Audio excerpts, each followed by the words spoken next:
the essence of what makes Aston Martin so special. Beautiful, powerful, handcrafted cars. Just as the auto industry is dealing with the implications of society changes, so we need to interpret their impact on Aston Martin. To future-proof our business, we have to understand who the Aston Martin customer is in the future and what they will expect from their vehicles. When I grew up in rural England during the 1980s, yes really I am that old, the car symbolised freedom. But for my children's generation, freedom is sought through different and increasingly online experiences. We must not also lose sight of emerging segments such as the growth of the senior market, who will continue to seek mobility and freedom. And let's also deal with the other industry stereotype, the female buyer. We're already far beyond any question that women are the dominant purchasing decision makers for automobiles. Within our market, we see that this is particularly true for the luxury segment. And we see the growth of empowered female buyers who are leading product planners to change vehicles specifically to suit their needs for mobility. The good and the bad news for the mass auto manufacturers is that we are, as a society, becoming more and more reliant on cars. But we need to adapt to a world with less outright car buying and more car sharing.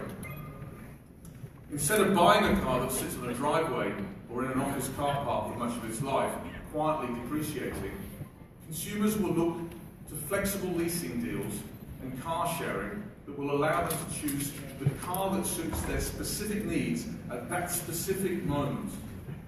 And these car rides may well be in autonomous cars, or even eventually in pods. Many have asked me what the world of autonomous vehicles will mean for Aston Martin. First, it's no longer a matter of if, but when. The question for marques like Aston Martin is how electrification and autonomy are translated into brand values. I believe that Aston Martin will be well placed to respond to that challenge. Although the current proliferation of cameras, radar and LiDAR devices is causing some designers some sleepless nights, the advancements predicted in autonomous technology will ultimately allow us to continue to design the most beautiful cars in the world. Although autonomous vehicles are now daily headline stories, full autonomy at level 4 and beyond is unlikely to be a near-term goal for a luxury sports car manufacturer. And Aston Martin was still firmly focused on the joy of driving and the physical pleasure that comes from taking control of 600 horsepower, or even more in this case. Nevertheless, autonomous car technology will help us to implement new driver assistance and safety features that will become increasingly important for our customers. And given that 95% of road traffic accidents are caused by human error, the argument for full autonomy is a powerful force for positive change in our industry. But caution, in the arms race between car companies to bring autonomous technologies to the market as soon as possible, let me make clear my appeal to fellow CEOs. Before we beta test our customers, let's consider the implications.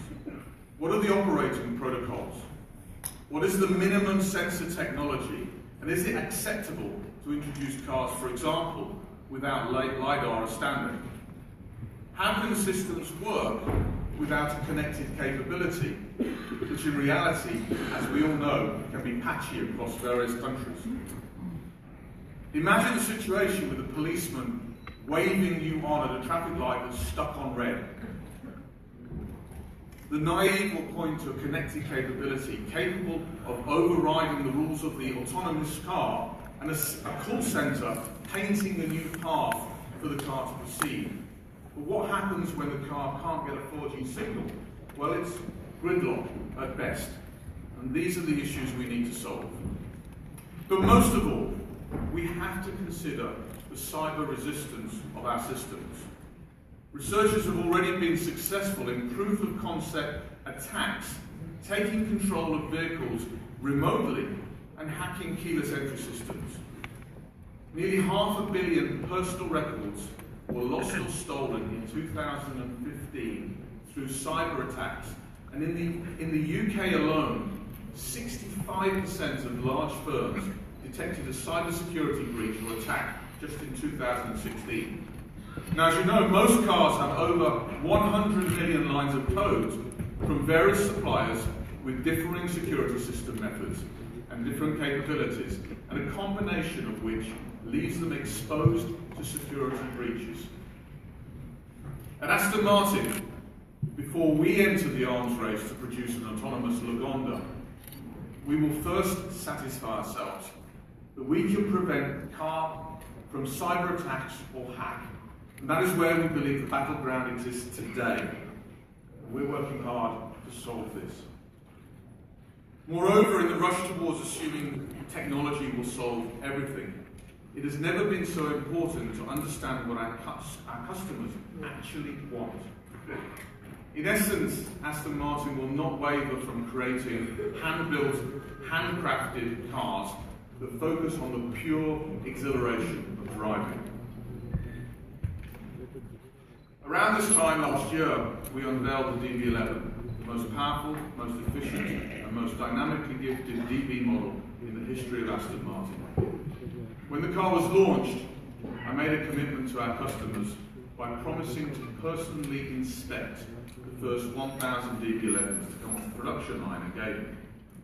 After spending much of December wearing a very fetching day-glow yellow jacket and white gloves, I admit that there were times when I wish I'd said the first 500 cars and not the first 1,000 cars. But now, the job is done, and the first cars are hitting our Canadian dealers. And I'm proud to say that our quality standards were exemplary, and I can say this with the authority of having checked personally every single car arriving in this market. Maintaining such a high level of quality and personalisation requires a manufacturing system that is capable of beyond-leaf flow line assembly, where effectively every car that we make is absolutely unique. And I'm incredibly proud of our workforce in Gaydon, where it takes over 200 man-hours to build each DB11.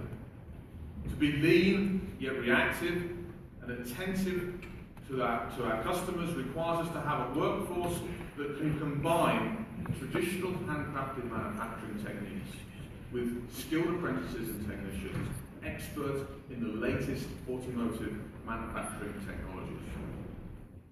We're working hard on building a sustainable and enduring future for the Aston Martin. Starting with DB11, we will be investing in excess of $1 billion Canadian in new products and facilities, which include the opening of a second UK manufacturing plant in St Athens, which is in South Wales, which will make our new SUV, we call it the Aston Martin DBX. Work has just begun on the site, which, like Gaydon, was a former military airbase. Speaking of the future, it's time to talk about what's up here on stage with me. Our partnership with Red Bull Racing was first announced in Austria at the start of the Formula One season last year. Not only did we announce the return after 50 years of the Aston Martin brand into the world of Formula One, but we also announced our intention to create the most extreme Aston Martin ever seen, and we gave it the catchy title, the catchy code name, AMRB001. I promise you, I'll change the name. This new hypercar will represent the ultimate blend of cutting-edge Formula One technology with Aston Martin's signature sports car design. Such has been the demand for this car, all 150 road-going examples were sold out at launch, and it's the source of almost every email I get is, please can I have another one? The combined talents of Adrian Newey, widely noted as the most successful Formula One designer of all time, Along with Marek Reichman, Aston Martin's Chief Creative Officer, and David King, our Chief Special Vehicle Operations Officer, we're set to produce the ultimate road and track machine. Bringing together Red Bull Advanced Technologies and Aston Martin has united the world's best aerodynamicists, composite experts, and manufacturing masters. Each partner has brought different capabilities and different strengths to the project, with a combination promising that the AMRB 001 will be the defining hypercar of this decade. With a mid-mounted V12, I'm glad to say, naturally aspirated engine, a 1-to-1 power-to-weight ratio, and of course, a multimatic tug, it will be revolutionary, putting us at the forefront of hypercar development and serving as a catalyst to deploy this technology across our future product range.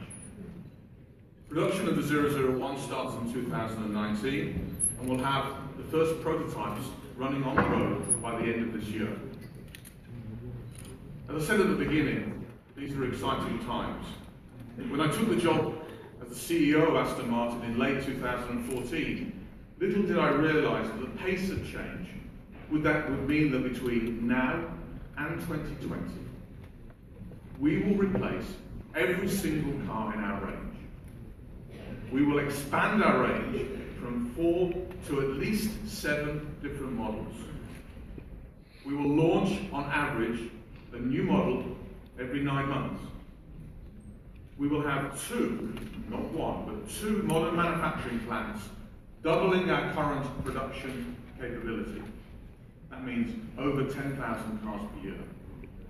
We will launch the first production electric Aston Martin. We will launch the first production mid-engine Aston Martin. We will announce our plans for the reintroduction of the Lagonda mark.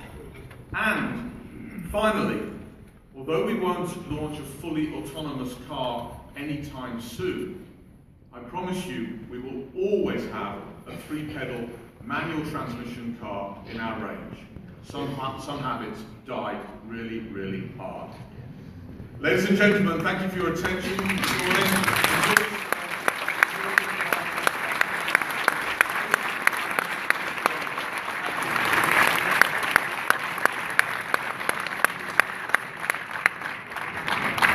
Thanks, Dr. Palmer. We really appreciate you coming in, doing this for the show, and showing us your beautiful car. As you say, the euphoniously named AMRB 001.